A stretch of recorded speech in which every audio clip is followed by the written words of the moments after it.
Hello and welcome back to Abhyudaya classes UP. आज की इस वीडियो में हम हमारा हिस्ट्री का नेक्स्ट लेसन प्लान जिसका टॉपिक है गुप्त साम्राज्य की उपलब्धियां, इसको डिस्कस करने वाले हैं। जैसा कि अपने पिछले वीडियो में हमने गुप्तकालीन प्रशासन, महाजनपद की और इन सारे टॉपिक पे वीडियो बना लिया है पाठ्य योजना का। अगर आपको उसकी आवश्यकता होती है तो आप चैनल पर एक बार चेक कर सकते हैं, आपको वीडियो मिल जाएगा। हाँ, हिस्ट्री, सिविक्स, अन्य और भी जो सब्जेक्ट्स हैं उन सभी के लेसन प्लान आपको चैनल पर मिल जाएंगे। मैं लिंक भी दे दूँगी और प्लेलिस्ट भी तैयार है, आप वहाँ से जाकर देख सकते हैं। चलिए देखते हैं आज का हमारा पाठ्य योजना। पाठ्य योजना संख्या लिख देंगे, ये हमारे 14वें नंबर का पाठ्य योजना है, क्योंकि ऑलरेडी हमने 13 पाठ्य योजनाओं पर चर्चा कर लिया हुआ है। विद्यालय का नाम लिखेंगे, दिनांक, कक्षा, वर्ग, विषय, कालांश, अवधि, ये सभी हम लिखते ही लिखते हैं। इसके बाद प्रकरण लिख देंगे, गुप्त साम्राज्य की उपलब्धियां, आज का हमारा प्रकरण है। ओके, इसके बाद लिखते हैं सामान्य उद्देश्य, जो कि पूर्वत लिखते हुए आगे बढ़ते हैं। ऑलरेडी हमने बहुत बार अपने लगभग सारे ही वीडियोस में सामान्य उद्देश्य पर चर्चा किया हुआ है, तो आई होप अब इस पर ज़्यादा चर्चा करने की आवश्यकता नहीं है। विशिष्ट उद्देश्य में हम तीनों उद्देश्य ज्ञानात्मक, बोधात्मक और क्रियात्मक उद्देश्य लिखते हैं। जिसमें पहला होता है ज्ञानात्मक, उसमें पहला पॉइंट लिखते हैं, छात्र गुप्त साम्राज्य की उपलब्धियों को समझ सकेंगे। दूसरा, छात्र गुप्तकालीन कला के विषय में जान सकेंगे और छात्र गुप्त साम्राज्य के साहित्य को जान सकेंगे। ये हमारा विशिष्ट उद्देश्य में ज्ञानात्मक उद्देश्य ऐसे हम लिखते हैं। फिर बोधात्मक में लिखते हैं कि छात्र गुप्त साम्राज्य की कला, साहित्य के क्षेत्र में उपलब्धियों का बोध कर सकते हैं। और दूसरा पॉइंट है, छात्र गुप्त साम्राज्य में सम्राटों द्वारा लिखवाए गए अभिलेखों को जान सकेंगे और बता सकेंगे। जान या बता सकेंगे, यहाँ पे कर लीजिएगा, ठीक है। फिर आते हैं हम क्रियात्मक पर। क्रियात्मक में लिखते हैं कि छात्रों को गुप्तकालीन साम्राज्य व्यवस्था, स्थापत्य कला एवं शिक्षा व्यवस्था के बारे में समझने में रुचि मिलेगा। और दूसरा है पॉइंट हमारा, छात्र गुप्तकालीन साम्राज्य के मंदिर निर्माण वाली शैली को जान सकेंगे या बता सकेंगे। ये हम कर लेंगे क्रियात्मक में। उसके बाद आते हैं हम सहायक सामग्री पर। सहायक सामग्री में लिखेंगे, कक्षा उपयोगी सामग्री तथा लपेट श्यामपट पर बना साहित्य, कला एवं वैज्ञानिक उपलब्धि का चार्ट। सहायक सामग्री लिखने के बाद पूर्व ज्ञान लिखते हैं हम, जिसमें लिखेंगे विद्यार्थी गुप्त वंश तथा समकालीन उपलब्धियों के बारे में सामान्य जानकारी रखते हैं। ये हो जाता है हमारा पूर्व ज्ञान। आगे बढ़ते हैं अब हम अपने प्रस्तावना के प्रश्न पर। यहाँ पे प्रस्तावना का प्रश्न आप हेडिंग लिख देंगे। प्रस्तावना के प्रश्न को करने से पहले अगर अभी तक आपने चैनल को सब्सक्राइब नहीं किया होगा अभ्युदय क्लासेज यूपी को, तो प्लीज़ एक बार से अभ्युदय क्लासेज यूपी को सब्सक्राइब, और वीडियो पसंद आएगी, आपके लिए थोड़ी बहुत भी हेल्प करेगी तो प्लीज़ एक बार से लाइक और शेयर भी कर दीजिएगा। और आपके दोस्तों या किसी को भी ज़रूरत होती है आपके जान पहचान में, तो उनके साथ शेयर भी कर सकते हैं, कर लीजिएगा, ठीक है। चलिए देखते हैं हम अपना प्रस्तावना का प्रश्न। इसमें हम पहला प्रश्न लिखेंगे कि किस अभिलेख में समुद्रगुप्त की प्रशंसा की गई है। छात्र बताएंगे कि प्रयाग प्रशस्ति, ये हम लिख देंगे छात्र छात्रा कथन वाले बॉक्स में। फिर दूसरा क्वेश्चन हम करेंगे कि प्रयाग प्रशस्ति किस काल की उपलब्धि है। छात्र बताएंगे कि गुप्त काल की उपलब्धि है, तो लिख देंगे गुप्त काल की। फिर नेक्स्ट क्वेश्चन करेंगे कि गुप्त काल का महरौली स्तंभ किस प्रकार की उपलब्धि को दर्शाता है। छात्र बताएंगे कि वैज्ञानिक उपलब्धि को दर्शाता है यह स्तंभ। तो ये छात्र छात्रा कथन वाले बॉक्स में हम लिख देंगे। अब इसके बाद हम समस्यात्मक प्रश्न लिखते हैं अपना। समस्यात्मक प्रश्न लिखेंगे कि गुप्त काल की अन्य उपलब्धियां क्या है, बताइए। ये हम लिखेंगे अपना समस्यात्मक प्रश्न। ओके, यहाँ पे आप लिख देंगे समस्यात्मक, क्योंकि छात्र मौन या समस्यात्मक यहाँ पे लिखते हैं हम। इसके बाद उद्देश्य कथन लिखते हैं। उद्देश्य कथन में लिखेंगे कि बच्चों, आज हम गुप्त साम्राज्य की उपलब्धियों के बारे में अध्ययन करेंगे। यहाँ पे उद्देश्य कथन हो जाता है हमारा। आगे बढ़ते हैं प्रस्तुतिकरण पर।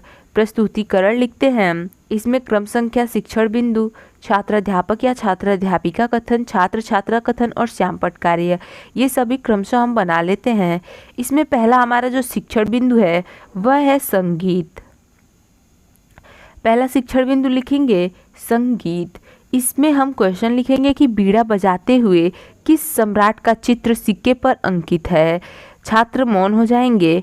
फिर आप स्पष्टीकरण देंगे।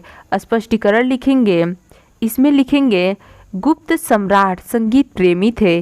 कुछ सिक्कों पर बीड़ा बजाते हुए समुद्रगुप्त का चित्र अंकित है। वैसे तो हर युग के संस्कृत की अपनी विशेषता होती है, किंतु जहाँ तक गुप्त काल की सभ्यता और संस्कृति की बात है, इस युग में भारतीय समाज ने जीवन के प्रत्येक क्षेत्र में असाधारण रूप से न केवल प्रगति की वरन अपना सर्वांगीण विकास भी किया। ये हमारा हो जाएगा पहला शिक्षण बिंदु। यहाँ पर आप जब क्वेश्चन करेंगे छात्रों से तो लपेट श्यामपट्ट वगैरह या सहायक सामग्री में जो भी चीज़ यूज करेंगे उसमें आप ये सिक्के को ज़रूर दिखाएंगे छात्रों को। अगर बनाते हैं कुछ चार्ट वगैरह तो उसमें आप ज़रूर बना के छात्रों को दिखाएंगे। यहाँ पे देखते हैं श्यामपट्ट कार्य हम कर लेंगे। जो भी आप चीज़ें टीचिंग के दौरान श्यामपट्ट पर लिखते हैं करते हैं वही सारी चीज़ें हम यहाँ पे श्यामपट्ट कार्य वाले बॉक्स में लिखते हैं। गुप्त काल को भारत का स्वर्णिम काल कहा जाता है।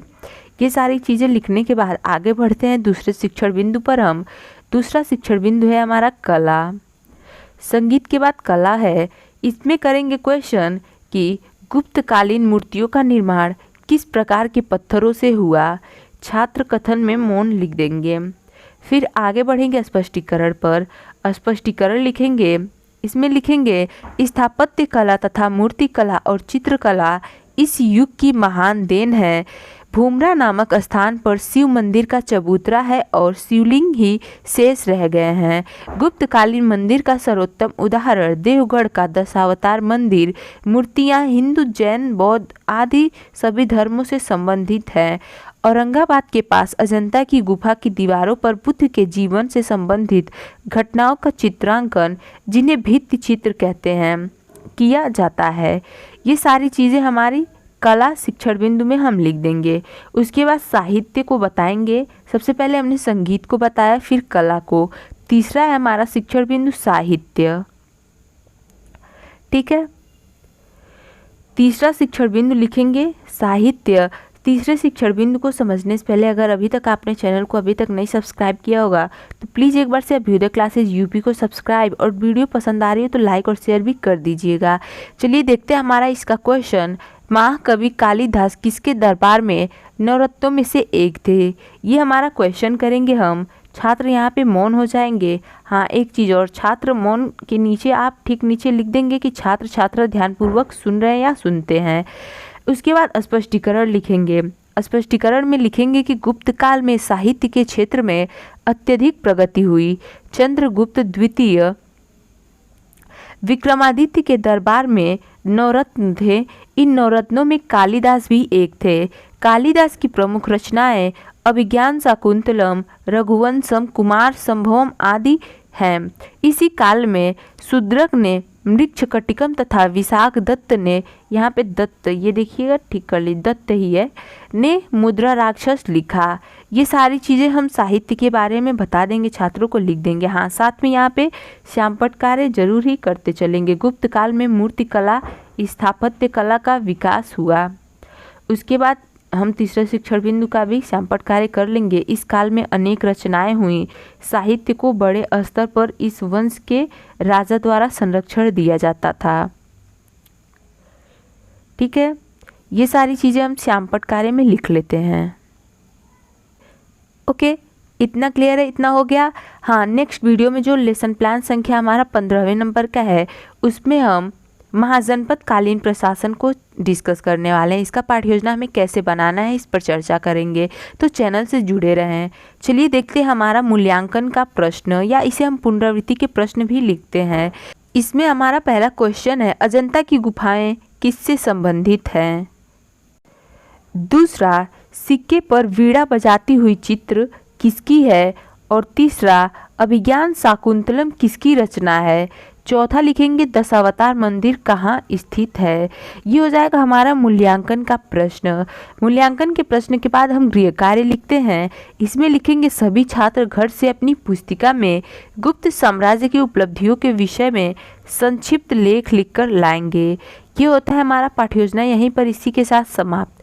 सो गाइज, आज की वीडियो में बस इतना ही। मिलते हैं अपने अगले वीडियो में। तब तक के लिए अभ्युदय क्लासेज यूपी से जुड़ना नहीं भूलेंगे, जुड़े रहें।